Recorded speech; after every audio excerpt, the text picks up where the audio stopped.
I keep thinking you're coming back to me.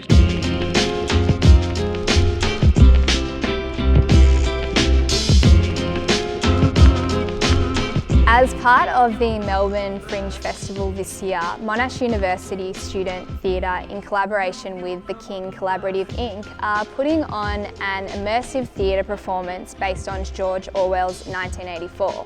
Today we spoke to Nalpantidis, the director, and we got a behind-the-scenes look. So the ministry is what I like to call a multidisciplinary experience because it's a fusion of forms. So we're using a variety of mediums to create a world. So audiovisual elements, we use a lot of dance and movement, there's some text. I initially started off with the idea of having it on a stage and found that it just didn't have the kind of the audience being directly implicated in the action that I felt that the book needs to be effective as an adaptation.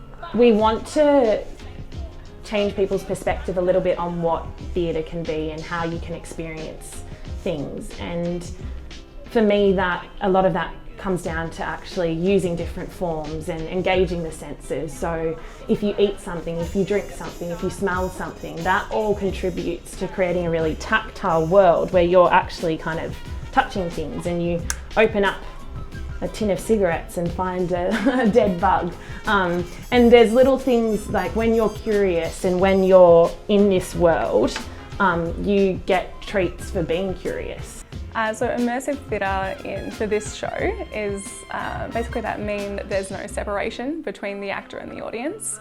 You won't be watching from afar in a safe little corner. You'll be very much in the same world as the performers are if you come to the show. So you might have a direct interaction with a particular cast member, or yourself and several audience members may go to one place and the other audience members will be taken somewhere else. So it's like you're involved in the show. You have your own little character who has these little experiences, not in a traditional narrative theatre sense, but in just creating these little worlds and little moments that the audience will kind of get little glimpses into. You don't necessarily have to have a narrative thread. You can experience things in a fragmented way and still come up with your own idea of what the show is at the end of the day. It doesn't have to be shoving it down people's throats. It's giving them little invitations and little images that stay with them.